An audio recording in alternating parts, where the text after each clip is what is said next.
That's like the worst phone connection ever. Tom, are you there? Yeah, I'm here. Oh, okay. For some reason, there's like this strange sound in the background, but I think we can live with it. Well, at least we can hear each other. Yeah, I don't know what that would be, but yeah, I don't know. Do you hear that? Do you hear like a buzzing in the background? well, there could be just the airflow, but that's down in the basement. I mean, I'm surprised it's traveling that far. I'm on the first floor. Yeah, that's all right though. We can hear you. You're nice and you're coming through nice and clear. So that's what matters. I can shut it off. I can shut it off if you give me a second. Oh, okay. Hold on. Okay, no problem. If you are just joining us, Tom Modern is calling in because the Skype thing did not work out. But I actually really like that song, Toxic Man. What Tom does, if you are listening, is unconventional. He's very unique. His music is very unique. So I'm quite curious to speak with him. But he's going to go and try to shut off whatever is causing that. Sounds like angry bees. Okay, that should be better. All right, Tom.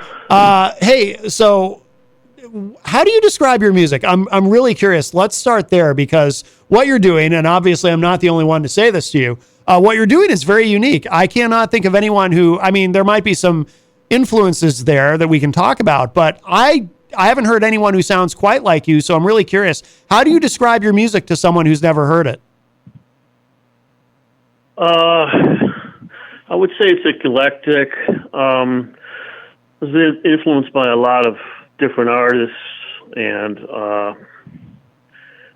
it's organic in the sense that I like to play a lot of different instruments.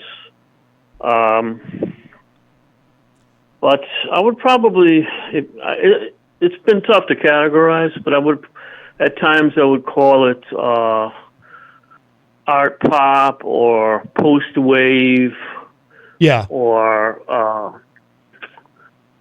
prog pop. Okay. With some prog influences there. It's difficult, though. They don't have the right categories for artists these days. They really need a few more. You mentioned you play multiple instruments. Do you play everything on these tracks? Is that all you? On some of the tracks, yes, I played everything, but there were 4 or 5 guest musicians on the album. I try to use as many people as I can. It's just sometimes it's tough getting people, and because I grew up playing guitar, but I always had a piano and a drum machine in my house, so. Mm-hmm. It was sort of natural to just learn those instruments a little bit as well. Sure. Yeah, so it's come in handy. Yeah. The album is called, now, this is one of those words, I don't know if I can say it correctly on the first try, but I will try. Performical? Am I saying that correctly? Yeah, that's correct. Yeah, performical. Yeah, performical. Is that a real word or is that your word? No, it's a made-up word. Okay. Just I don't know. It came to me one day, and it was just like, that's it. That's the album. That's the title, performical. Well, what is? I think it comes. Go ahead. No. I was just going to ask you, what does it mean? I mean, obviously it's a made-up word, but what does it mean to you? I think it came from sort of an aberration from my performing. I performed in New York for many years, and I tended to be somewhat theatrical, and I would use props and costumes to help interpret the music, and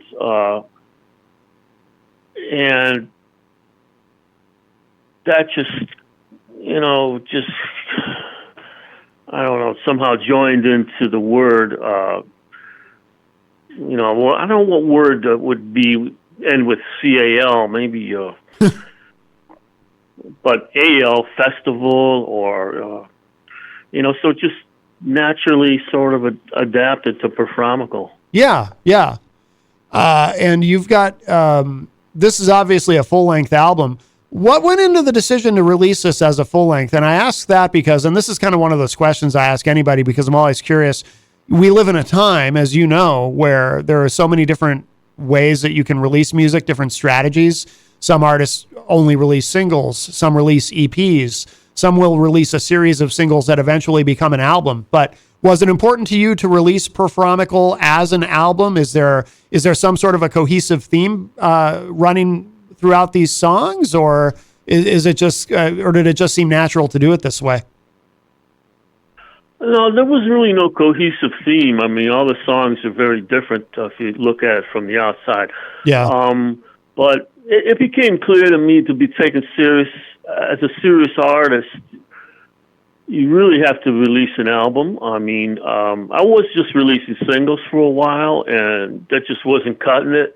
And I looked around at all the other artists who were working, and they're not doing that. They're releasing albums. So I was like, yeah, that's what I have to do. And so I pulled back on all the other stuff and just sank my energy into this release, and hoping for the best. Released it in September of this year, and I actually tried releasing it once before, but I wasn't happy with some of the recordings, and so I re-recorded some of the tracks because I was just learning digital recording years ago. Yeah. And so, along with a lot of other people, and so that's the way I did it. Yeah. Up till now. Yeah. Where do you record? Do you record at home? I mean, it sounds like it sounds like this is very DIY. Do you do all of that yourself? Oh yeah, definitely. Part of it was recorded in New York. Part of it was recorded at Sandpiper Studios here in Cleveland. Mm-hmm. And part of it was recorded in Los Angeles because a couple of the musicians were out there, so they were turning in remote pieces. I think it started though. I was recording in a storage unit in New York City. Oh, no kidding. Yeah, it wasn't ideal, but yeah, part of it got done there. yeah. So now are you from New York originally? No, I'm from Cleveland originally, but I born and raised, but I lived in New York about 28 years. Oh, like that. Okay. No, that's a long time.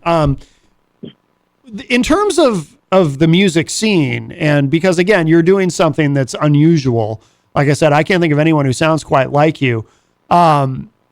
What was it like to do what you do in New York? I assume that if there's anywhere in the country where you can do pretty much just about anything you can think of musically, and you're going to find some sort of an audience, right? People are going to be interested. I would think that New York City would be kind of the best place to do something that is unusual and still be accepted and have people want to participate in it and be interested in it.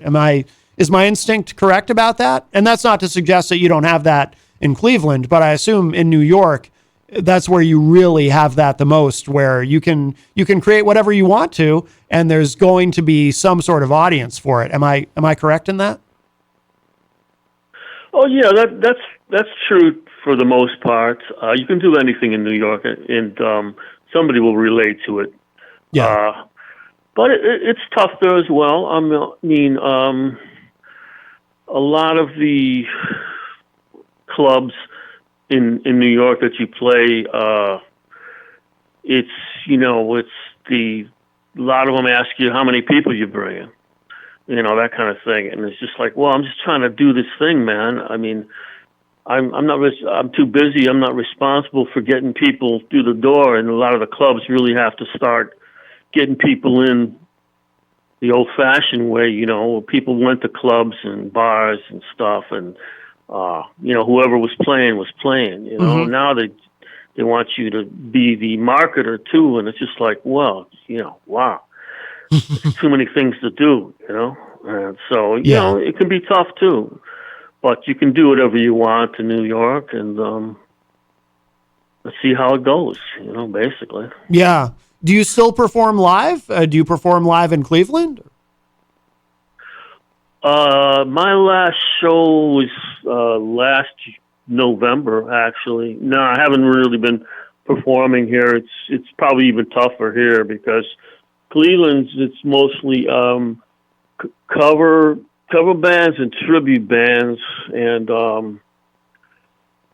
bands. And if you're original, there's less places, and they really want bands here. Right now, I'm more of a solo artist or perform as a duo, maybe with a percussionist or something. Oh. It's been tough here, so I really started focusing on the recording.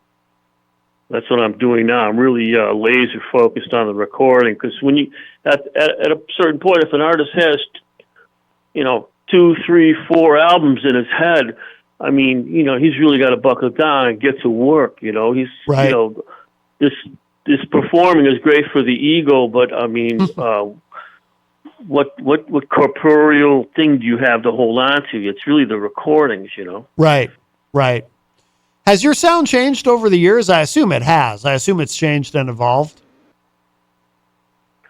Oh, definitely. A few years ago, I founded a prog band in New York City called Arcta, and we were, just hardcore prog, Yeah.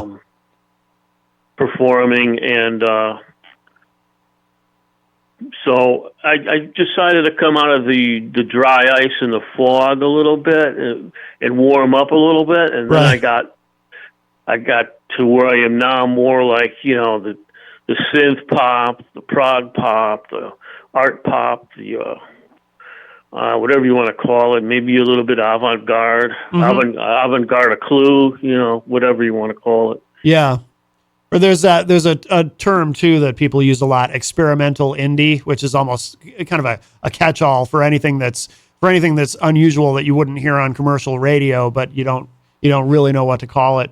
But yeah, I mean, it's always hard to label these things, which I think is a good thing when you're doing something that is hard to label, because it's, like I said, it's something that is unique. Has that always been important to you to do something that's unusual, or have you ever played in just kind of a standard rock band, or has it always been your goal to do something that's outside of the mainstream? Consciously, no. I think it maybe comes from listening to all those bands and having an influence, being influenced by all those bands, but not really listening to a lot of music. I mean, when you're busy with your own music all day, yeah, by 5 o'clock, you don't want to hear any more music. I mean, it hurts to hear music. Yeah, realistically. Yeah. And so I think just naturally morphs into your own sound that way, rather than, I'm going to, I mean, of course, there's times it's like, I want to do something different here. And, sometimes it works, sometimes it doesn't. But I think it just naturally evolves, and that's the best way anyway. You mentioned too, when you were in New York, so you would use a lot of props during your show? Oh yeah, like if you look at the cover of the album Performical, yep, there's 3 series of pictures there where I'm actually removing a space helmet.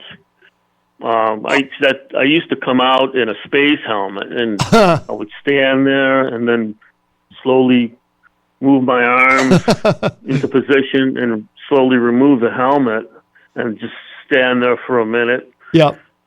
And, that was just one of the props. So Society's Game, I think you played before. I'd come out in just a little thing, a little accent to, help interpret the song. I would come out in a captain's hat. sometimes it wasn't. I don't really like to get into full costume, changes. Mm-hmm. I think it's a bit much, but you can use little things, and sometimes you can throw on, a little half a costume, to help interpret the piece. Yeah. Yeah, I'm looking at the cover right now actually for Amical, so I can see what you're talking about with removing the helmet. And yeah, that's cool. I personally love that kind of thing. I love seeing theatrics and oh yeah. yeah. Are there any videos on YouTube of you performing live? There's a few. They're a little bit scattered, but yeah, there's a couple things out there. I think there's one from the old Metropolitan Room. Yeah. It's more of a cabaret jazz place. I think I was one of the few rock artists that was allowed to play there. Oh, no kidding. Yeah. And there was a couple other. They're scattered though. Sure. There are videos though. Yeah. Oh, okay. I'll have to look for those. I'm actually very curious to see you play live. You mentioned working with other musicians on recording when you would play live in New York, for example, did you have other musicians join you there? Or because I would imagine there's probably a bit of a barrier there, right? Because it's not like a singer-songwriter who's just getting on stage with a guitar. There's a lot of flexibility there to have other musicians join him or her, and it you can make it work. But I would imagine for what you do, that's probably a lot more challenging, or maybe not. Yeah, it can be challenging because getting people's difficult and people's availabilities are different. So there might not be a lot of chance for rehearsal time. But I would try to use musicians whenever I could. I'd go out with a bass player. I'd go out with a drummer. A couple times went out with a drummer and a guitar player. It just depends. Mm-hmm. People say, well, put a band together and be in a band. I mean, I don't know. Sometimes people realize how hard it is to have 5 people together. Yep. And throwing their hat into the ring, being all in and going to show up somewhere and here and there, and it's not going to last very long with people's needs and availabilities and what they have to be responsible for and committed to, paying the rent and all that. Yeah. It's very difficult. It is challenging. I know from my own experience playing in bands, and I wish I could remember who said it.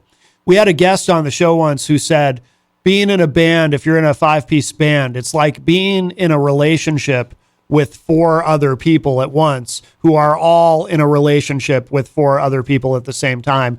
And it can be very, very challenging. And there is a certain freedom that I've never experienced myself. I only ever played in bands. I never did a solo thing, but there is a certain freedom that comes with sort of being the captain of your own ship, where you don't have to depend on anybody else. You can do it all yourself. And so that's, that must be nice. And so I understand why you feel that way about, the challenges of playing in a band, and, maybe it's not necessarily worth it. But again, also too, what you're doing is so unusual and unique.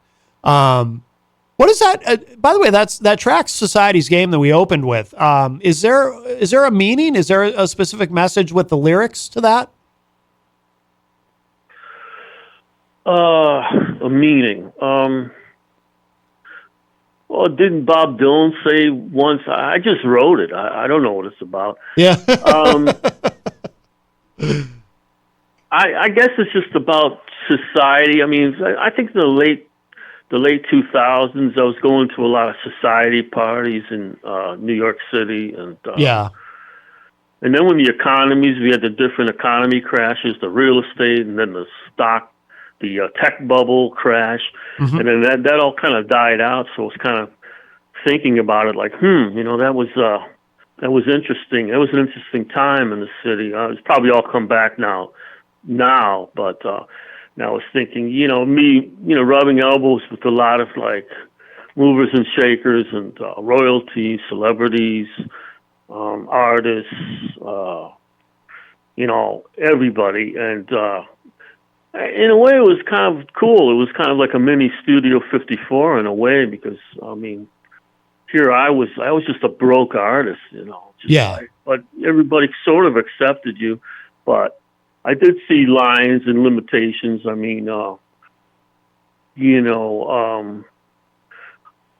and privilege, a lot of privilege, and talking about the kind of privilege that comes with something that's green, and there's society boundaries, and I want to say rules, but that's probably the wrong word. But so it has sort of a meaning that loosely defines the upper echelon society in the East Coast there. Yeah. I would say. Yeah. And then part of it's kind of interpretive. Sure. Well, ultimately, I mean, that really is the point, right? Music or any kind of art, it's really about what it means to the individual who is enjoying that art, and up to their interpretation. It's all subjective, and I've always found it a little disappointing when if I listen to a song and it means something specific to me, and then I talk to somebody or I read an interview or an article where the musician who wrote it talks about what it's about, and it turns out to be something completely different than what I interpreted it as. I almost don't want to know in that case. You know what I mean? Because I want it to mean what it's supposed to mean to me, and that's entirely subjective. So I think there's value in creating art that can ultimately be interpreted any way, or in this case, any way the listener wants to interpret it. So I get what you're saying. I definitely get that. Yeah, I'm actually a big fan of that, leaving room for interpretation, because like for example, right now I'm working on an opus or a piece that I wrote a lot of it back in the 1980s and never did anything with it, and that's going to probably be my next project, where you could call it almost like a rock opera or a something, or a concept album. Okay. But the storylines is going to be somewhat interpretive, because the last thing you want is people rolling their eyes where there's a tight-knit storyline, a rock opera or something. It's just ridiculous story. I don't even know if the author knows what it means anymore by the end of it. Right. And you're just like, oh, brother, I don't want to be like that. Right, right. You want some sort of structure there, but you don't want to go overboard. Right. Understood. Are you already working on new material actively? Because you strike me as someone who probably has a lot of ideas. Well, that's the thing. I mean, I still have a couple of albums in my head, my solo stuff, and then I got this project that I just talked about, the Cuyahoga project. So it's like I don't sit around beating myself up about because I'm not being creative enough. When you have a backlog of so much material that you haven't even recorded, Mm-hmm. So that's actually a good place to be for an artist too. Well, I was going to say, it's actually a good problem to have, right? It kind of is, because if without it, I think I would be sitting around beating myself up over lack of ideas and not being creative enough and just racking my head for ideas. Right. Yeah, no doubt. That'd be my advice to any artist, just build up a backlog and, save your sanity. Right. Exactly. Do these songs, by the way, do they end up at the end of the process? Do they ever end up drastically different from what your initial idea was? Because again, with your music, it's unique, and there seems to be I assume there's a lot of room for experimentation as you're recording them? I mean, do you ever end up with a finished product where you go, wow, that's completely different than what I originally envisioned this particular piece to sound like? Oh yeah, very much so.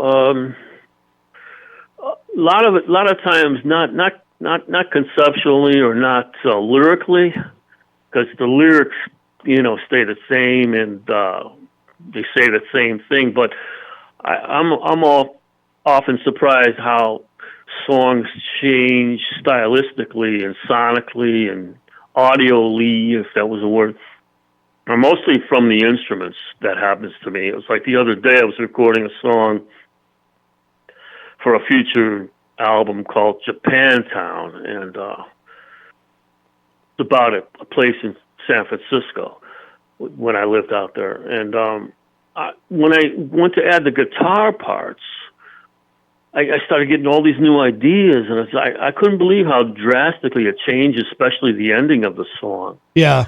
But that was a good thing, though. But you never know, and really, until it's like a painting, you really never know until you're done and you stand back and you look at it and say, "Oh wow, I'm seeing all this now and this, and I didn't know it would come out like that." And so yeah, it's a process. Absolutely. Yeah, I've heard Jenny say that. She's a painter, and I've heard her say, when a painting is done, or she feels it's done, she'll say, this isn't what I intended it to be when I started it, or I didn't think this is what it was going to look like, but it's done. Here it is. But that's kind of the adventure of it, right? Creating, whether it's painting or music, any kind of art, when it ends up, there is something kind of cool about that when it ends up being something different than what you had originally intended, as long as it is in a good way, as long as it's something that you're happy with. That's kind of the adventure of creating, I think. Oh yeah, as long as you're happy with it, sure, that's the key. There's some times where I've recorded stuff that I was like, I didn't think it would come out sounding like that. I want to hear what I heard in my head, And right. It's like, this is a disaster, Right. Yeah, that happens too. Yeah, yeah. Oh yeah. And that's not such a great feeling when you get to the end of it and you go, "Oh, I wish I'd been able to actually play what I had imagined," or yeah, I've certainly had that happen where it's like, geez, I had this great idea, but I can't seem to figure out how to translate it into actual music. There were two cover songs on the album also. I wanted to mention that. They came out as some of the best songs on the album, really. Well, so I have the one song. Oh yeah, go ahead. Go ahead. Oh no, go ahead, Tom. Finish your thought. I'm curious. Well, this could be a long thought. That's why I asked you. That's okay. Well, the one song, "I Want to Be With You Tonight," that was a song by a Cleveland band called Lipstick back in the day, back in the 1980s. I mean, you couldn't go out to a club and not see that group. They were playing everywhere, and that song always kind of stuck in my head. It was a good song, and I think they released it. And I think it charted a little bit on Billboard. I'm not sure. I think it did. But I was sitting around the studio one day, just playing some stuff and wondering how certain things would sound, and I was like, I wonder if I could, learn a little part of that song, and when I played it back, and it sounded really good, and I was like, wow, maybe I should consider doing a cover version of this, and so I did. Yeah. And I thought it came out pretty decent. Yeah. And really grooved. It had a groove to it.